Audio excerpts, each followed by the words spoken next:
Thank you. Tonight's guest has made his money inspiring an entire generation as one of the founders of Monty Python. He's here at the U.S. Comedy Arts Festival, oddly enough, to take part in the Cheers reunion. Please welcome John Cleese, ladies and gentlemen. How are you, sir?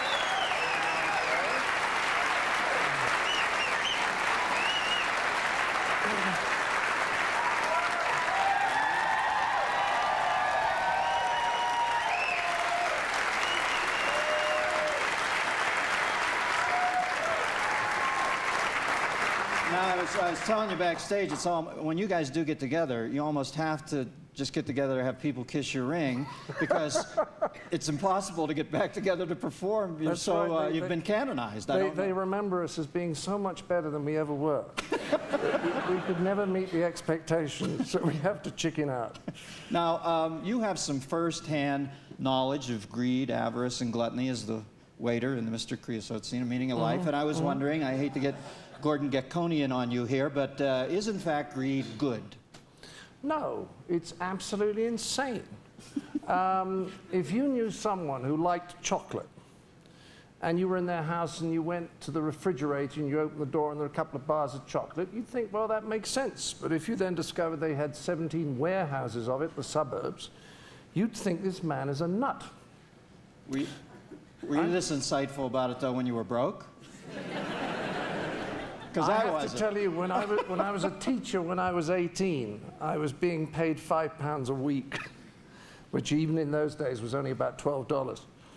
So I do think it's insane, and I think that, that it's a prevailing insanity for the simple reason that the media are always telling us, really, that we should admire people who've accumulated far more money than they could ever use, and I do think it's insane. What do you think of tycoons? Do you rule them as bad people in general, or do you... No, I don't. I think they're rather sad. I think they're sad because they get no happiness out of their wealth. I have a very good friend in New York who was in a restaurant the night after Henry Kravitz had done that huge deal with Nabisco. I think it was the biggest takeover that had ever been done. And he walked into the restaurant where my friend was sitting. And my friend said he was one of the unhappiest looking men he'd ever seen in his life. And when Vanity Fair got a lot of the top media tycoons and communication tycoons together up in Sun Valley a couple of years ago, I knew somebody who happened to be there. And you'd think when they got there, they could sort of sit back and say, well, we've made it, you know, have another really good bottle of wine, let's have a bit of fun and a good laugh about it. They hate each other, because they not only want all the money, they want everyone else not to have it. So I think they're really rather sad creatures, and the only problem is that they are set up as someone that we should admire. Well, sad creatures and fierce creatures, too. I know you had a tycoon in that film. Now, did you have to research tycoons? I spent quite a lot of time talking to shrinks, various shrinks, and they told me, I mean, I found this fascinating. These guys have no inner life. That is to say, all the things that we rather enjoy, like going for a walk, you know, or playing with the cats, or talking with our friends, or making love, or watching a sunset, or going to an art gallery, they don't do it. It doesn't work for them. So you see, I think it's very important for them to have all this money, because that's all they have. That's it. That's the extent of it? That's the extent of it. Somebody like Donald Trump, do you think he's somebody to be admired, or do you think... Well, you see, Donald Trump is very proud of the fact that he makes 100 phone calls a day. Now, for most of us, that's living in hell. Right? But Donald hasn't noticed, but he has to be that frantic, because he can't not be that frantic. I talked to one particular shrink about this, and he said, you think it's amazing that these guys can start work at 6 in the morning and work till midnight making phone calls all day. That's all they can do. They can't not do that. And when they start trying to slow down, they have the most terrible problems. So it's not a question of, isn't it amazing they do it? It's, that's the only thing they can do. Yeah, they've literally got a gun to their head. Now, what, other than this interview, what's the most degrading thing you've ever had to do for money?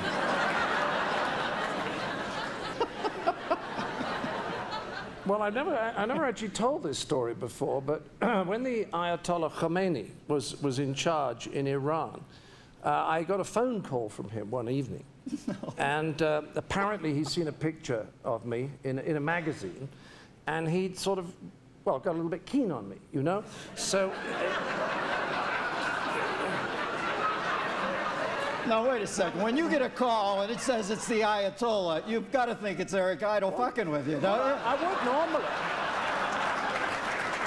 I would normally, because Eric can impersonate almost anyone, but his impersonation of the Ayatollah is dreadful. So the Ayatollah said, would I like to come to Tehran for the evening? So, you know, free flight. I got there, yeah, and I went up to his room, and there was an interpreter. We talked a little, and we sort of held hands for a little bit. And after a time, the interpreter explained that the Ayatollah would like me to give him a back rub. So that was, you know, it was fine. It was only at that point that I got it that this wasn't true. That's how gullible I am. I'm thinking, maybe he's a Python freak. I don't know. I'm glad you said it wasn't true, because otherwise there'd be a fatwa out on me. So. Now, do you think that the greedy in England are more greedy or less greedy than the greedy in America? And can you help me stop saying the word greedy? I think you're still a little ahead of us. Yeah. Yes. This is Avarice Central here, huh? Yeah, I think so, but we're getting much more like you. And because don't forget, we genuinely had a socialist government for a number of years since the war. I mean, when I first came into show business, I was paying 83% income tax. Pretty amazing. And we still had a little bit of that guilt, but Mrs. Thatcher came along and more or less kicked that into a cocked hat. So now we're almost as greedy as you and working on it. But I don't think we'll ever catch you up. How much of your personal fortune would you give away if you could get strangers to stop coming up to you in the street and asking you to do the silly walk? I'd give about $3 billion. It just, no, you know, even I'm tempted. I meet you backstage, and I'm, you know, respectful of my guests, and I try to think, what pain in the ass stuff must they want to hear? But then I often think, is it just a nonstop procession when people meet you of their specific Python bit that they want you to do, like the sex ed teacher is such but the problem is they all know it much better than I do.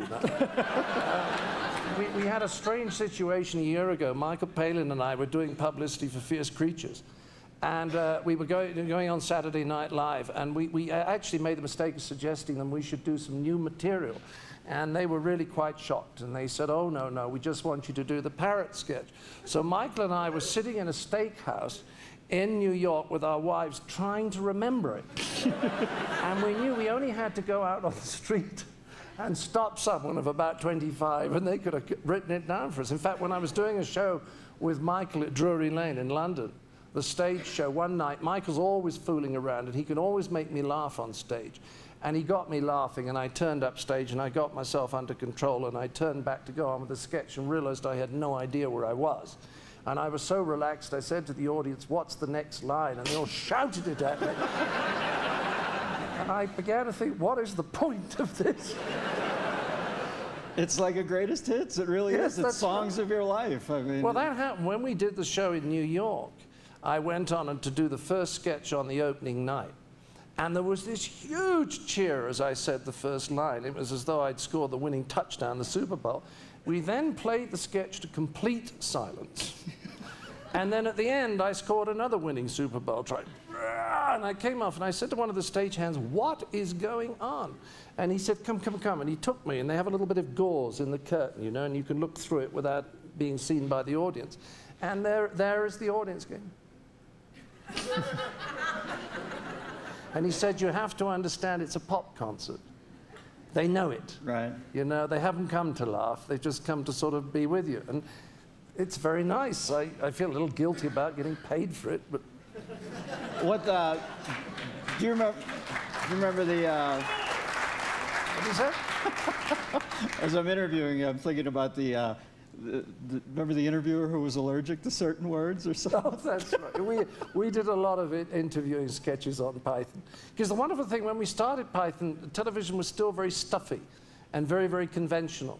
And it was enormous fun to make fun of all that stuff You don't have Graham Chapman walk out and say, this sketch is getting silly, and so forth. And of course, it took people some time to get used to it. But there was an incredible sense of freedom. Sure. It was a big influence for Saturday Night Live. I know when I started there, Lauren would recite, you know, Python stuff like it was the Bible. And, that's right, and the younger generation would come along and watch Saturday Night Live and then see Monty Python and think we'd pinched it all from them. But it was the unbridled nature of it. I'm also convinced that Steve Martin told me something that stuck in my head once, that the comedy that is the greatest comedy is the stuff that's either really smart or really silly. And I think Python was able to straddle that thing and, you know, in alternate moments be like the smartest, brightest of the stuff, and then in the next moment just got really stupid. Yeah. Yeah.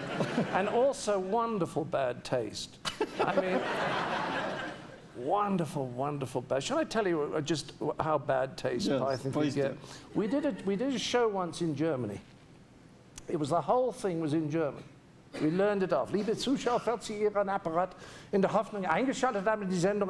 We learned the whole thing off. They translated it into German. But the first day we got there, they said, please, when you're arriving at hotel, don't spend too long there because we want to take you to Dachau.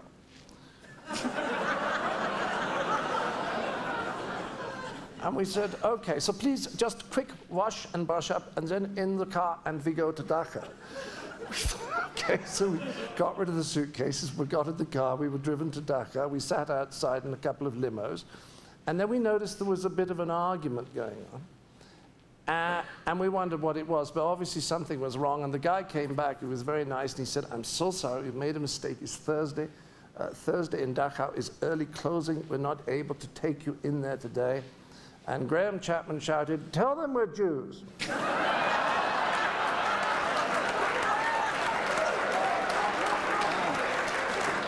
May Python live forever. John Cleese, ladies and gentlemen.